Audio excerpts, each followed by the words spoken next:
What is the number one mistake you make when you decide to go forward with a capital campaign? Today, you'll find out as we interview Amy Eisenstein, CEO and co-founder of the Capital Campaign Toolkit, an innovative company designed to help you get ready for a campaign before you start spending gobs of money on it. Money you probably don't need to spend. Join Richard and me as Amy will enlighten and educate you on what really will make a capital campaign successful. Welcome to the Nothing But Major Gifts podcast from Veritas Group, featuring Richard Perry and Jeff Schreifels. Twice a month, we bring you the latest and best thinking about major gift fundraising, so you can develop authentic relationships with your major donors. Here are your hosts, Richard and Jeff. Hey, glad you could join us today. I'm very excited about our guest we have. And Richard, why don't you introduce her so that we can get going and start learning some really good stuff? Love to do that, Jeff. Well, our guest today is Amy Eisenstein. She's actually the CEO and co-founder of the Capital Campaign Toolkit, something we're going to be talking about in just a little bit. But we're really lucky to get her on the podcast today because, my gosh, she is busy. Amy has been a fundraising consultant for over 20 years, and she's helped many nonprofits raise millions and millions of dollars. So she's written 3 books. She has the rare distinction of being an advanced certified fundraising executive. So, wow. And you know what? She always, Jeff, seems to be on the road speaking. I don't even know how she has any home life at all, training and consulting and so on. So we're really fortunate she had time for us today. So welcome, Amy. Oh, thanks for having me. I'm thrilled to be here. Yeah, we are so lucky. So, Amy, we really want to focus on this podcast on really one major thing today. We want to talk about capital campaigns and what nonprofit leaders need to understand before they start one, hear about your new approach to campaigns, and then hear about what the response has been so far. So, my first question is, tell us what you see nonprofits are doing wrong when they think they need a capital campaign. Yeah, that's a great question.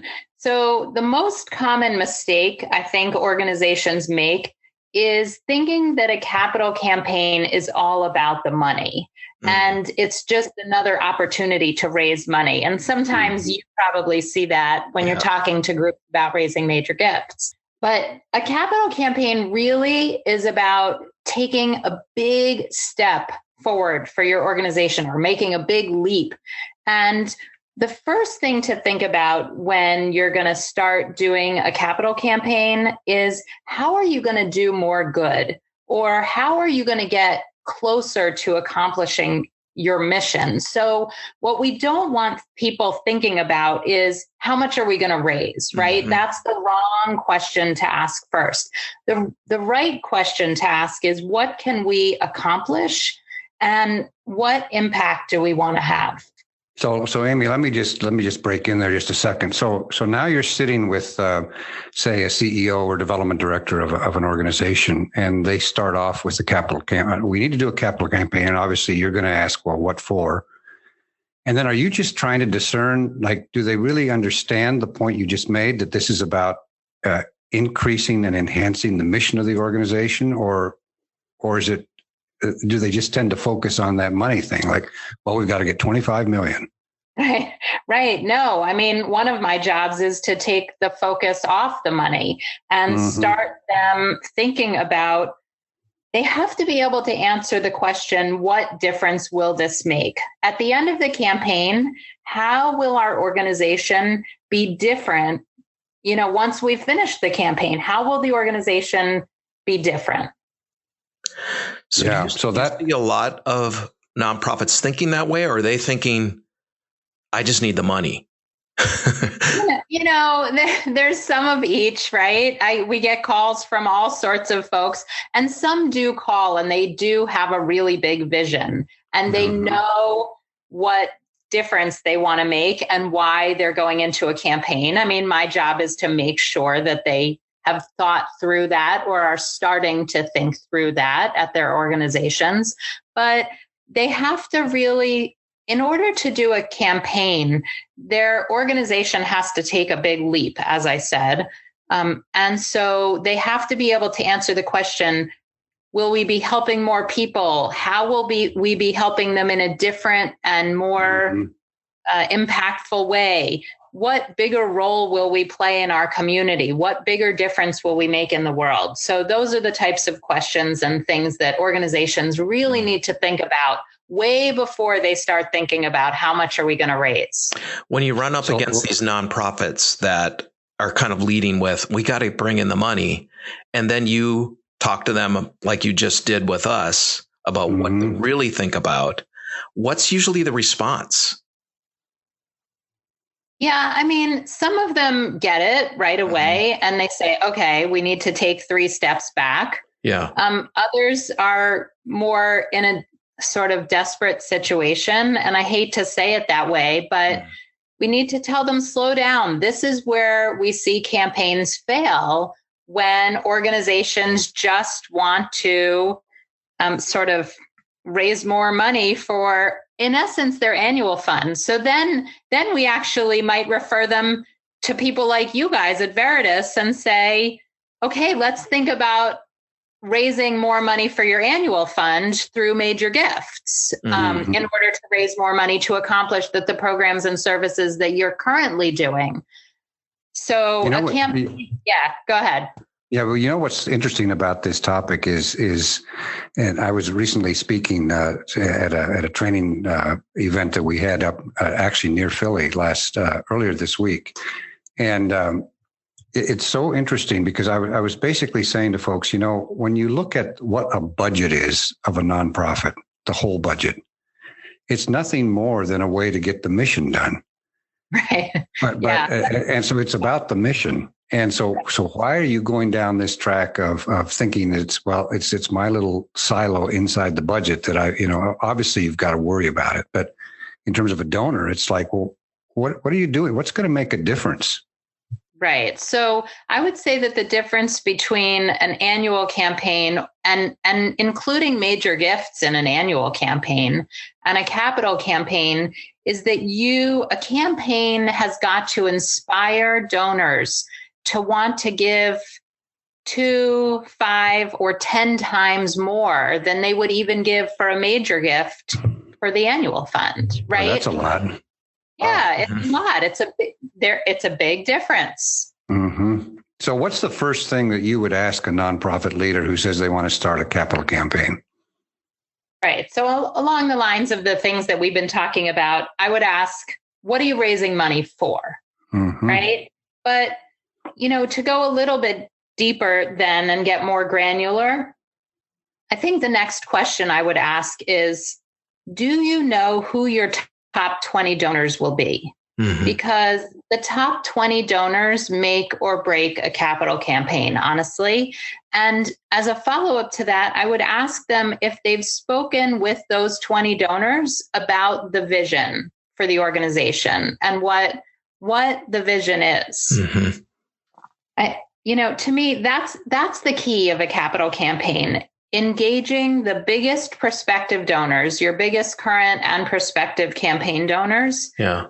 As you flesh out what the world's going to look like once you've done this campaign. How's the world going to be different? How's your corner of the community or your little area going to be different once they've done that? And so the key is to really start thinking about and engaging your top 20 donors in the visioning of this campaign.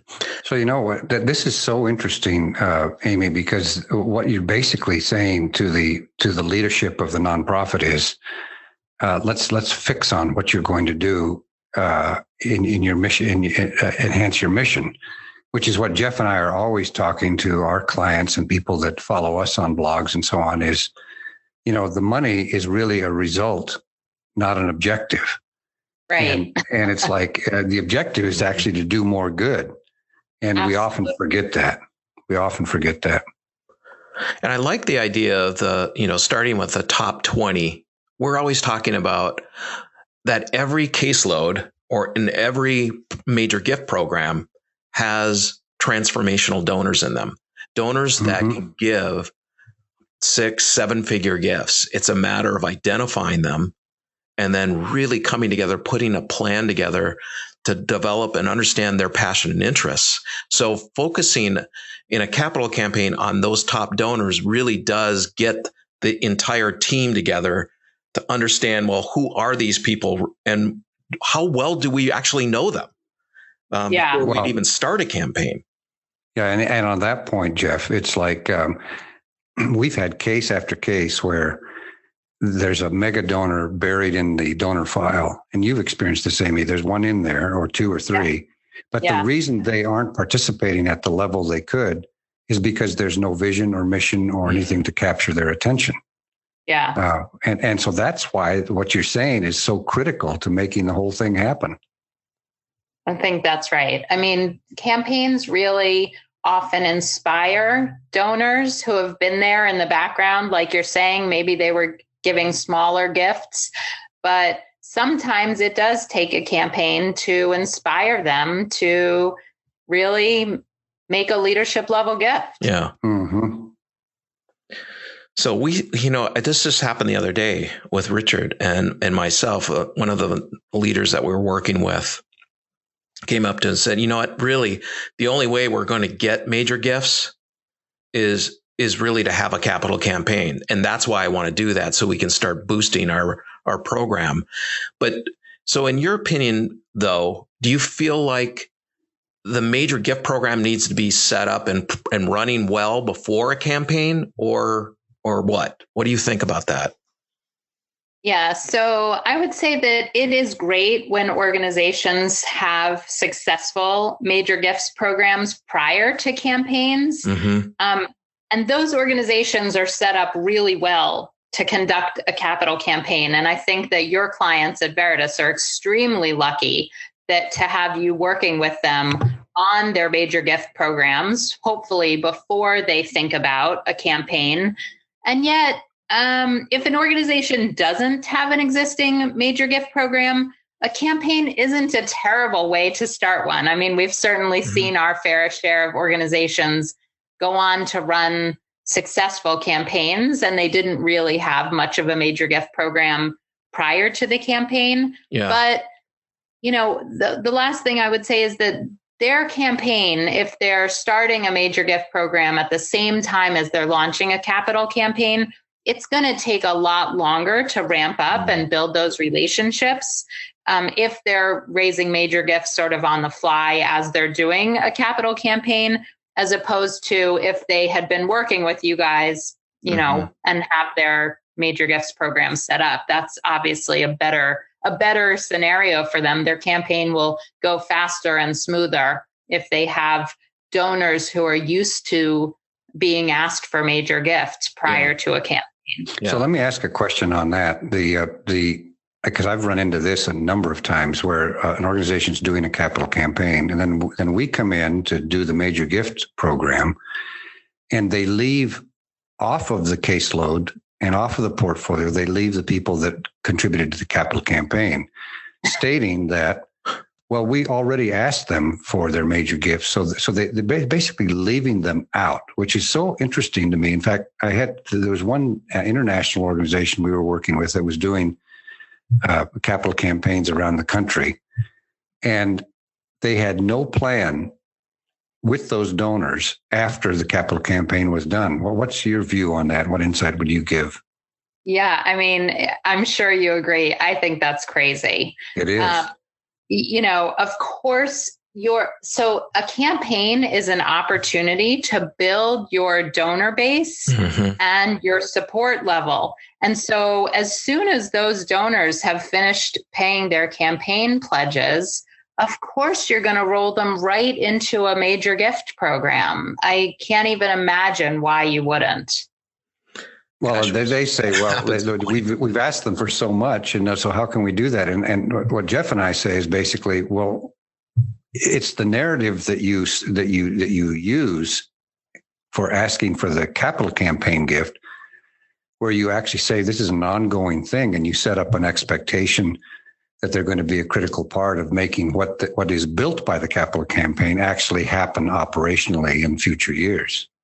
Yeah, absolutely. Why wouldn't they want to see what they've helped build continue and live on in a strong and effective way? And I'm sure that they would want to be a part of it. And, the idea that we wouldn't even give them the opportunity to be a part of it is especially crazy. Why wouldn't we leave it up to the donor and ask them for a gift and give them the chance to participate?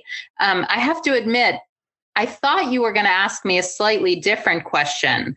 And that was, what do we do with our major donors during a campaign because we need their continued annual support? Mm-hmm. So I actually thought that was the question that you were. Well, I mean, let's talk about that. Yeah. What would you do? Let's do. So, a big concern of nonprofit leaders is that their annual fund is going to tank during a campaign or even after a campaign.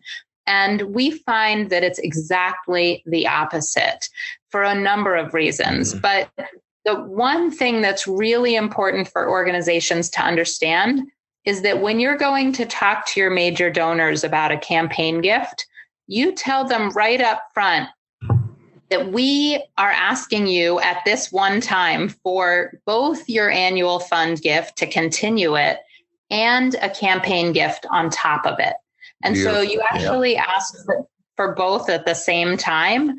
And so, this makes sure that your annual fund stays strong and that you're raising the funds that you need for a campaign. Mm-hmm. And the reason that that an annual fund actually goes up, we see it increase after a campaign, is because during the campaign, you've had so much outreach and publicity. You've really honed your message. You've grown your donor base during the campaign. And many of those donors do continue to give post-campaign. Yep. Now you've just launched this new approach to helping organizations get expertise and support that they need for a successful capital campaign, and it's really cost effective. I'm really excited about this capital campaign toolkit that you and Andrea Kilstead worked on together. Can you talk about that a bit?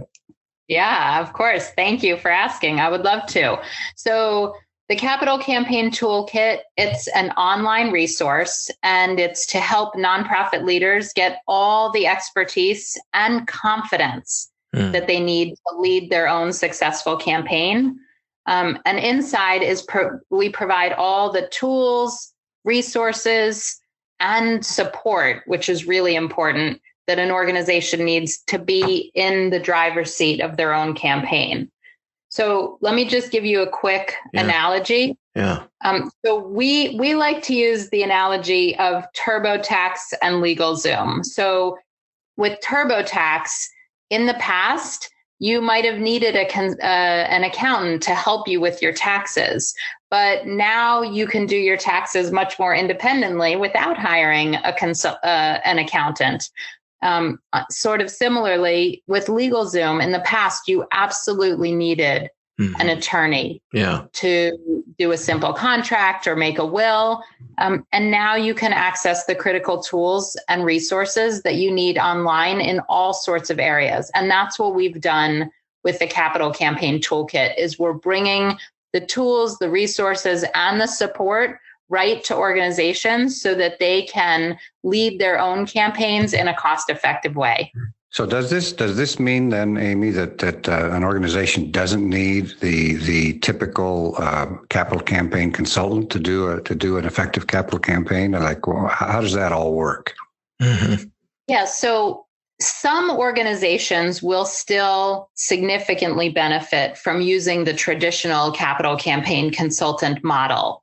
And what we've found is that organizations that don't have in-house staff to help implement the campaign absolutely need outside campaign counsel. Also, big sort of complex organizations with lots of different units and spread out geographically and lots of different focus might also need a capital campaign consultant to help focus and keep everything on track. The organizations that are we're seeing that are having real success with the capital campaign toolkit are those organizations like an independent school, a hospital, or a healthcare organization, smaller or mid-sized social service agencies. So we've actually recently signed on a few land trusts and performing arts centers. So, but they need to have an in-house person who's going to take the lead of their campaign. So then, let me interrupt you here for a second. So if they have that and you're working with those types of organizations you just talked about, instead of, spending a ton of money on the traditional capital campaign, and it is a lot of money. It's all this money to get going. You're like, wait a minute, you can do this first, and it may be the only thing you need to do to really think through this before you start spending a gob of money on a traditional consultant. Well, and the thing is that I've Amy let me look at the nuts and bolts of the toolkit online, and it's just an amazing approach, and it's going to be a game changer in the capital campaign sector, because it actually tells you in a very easy, user friendly way, well, here's what you got to do, and here's the sequence, and here's what you got to do next, and so on. Yeah. So the whole business of having somebody internally who's organized and in fact, that's an interesting question. Like, what would you say the attributes of that internal person need? What do they need to be in terms of ability and authority? Yes, clearly they need to be organized and enthusiastic. They need to be interested in learning. So what the toolkit does, I mean, thank you for that ringing endorsement. We provide all the tools and the step-by-step. So if somebody's organized and can follow it, but what we're also providing is virtual support to all toolkit users so that they can get every question answered by campaign experts, and also to just give them the little boost of confidence that they really need to know that they're doing it right. Mm-hmm. So even if someone is going to use a campaign consultant, wouldn't your advice be, well, you should do this to start off first, to kind of get yourself oriented and get yourself in the right place, and then bring the consultant in?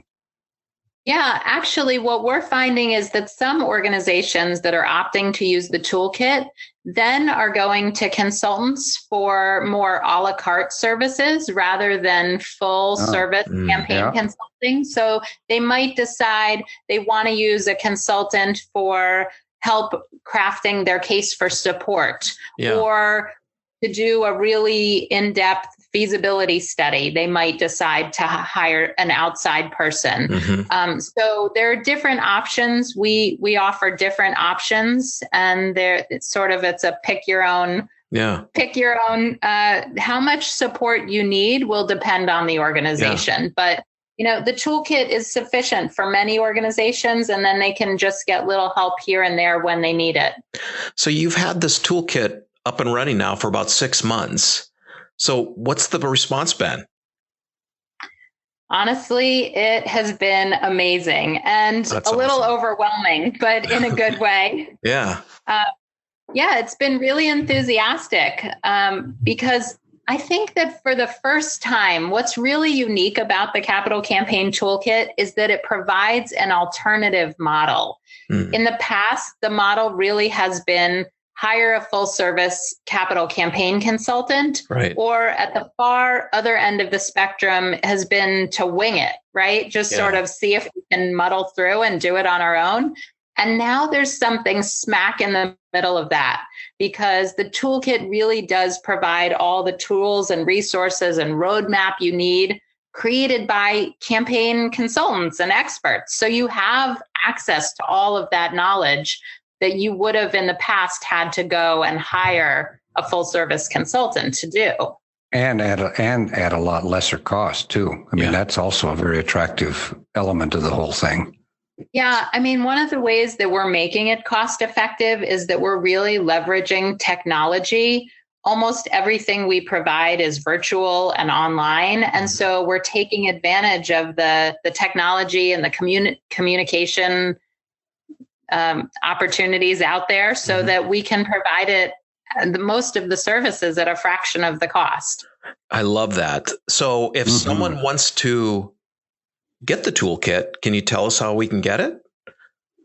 Yeah, so of course, our website is capitalcampaigntoolkit.com. And so we would love to see people go there.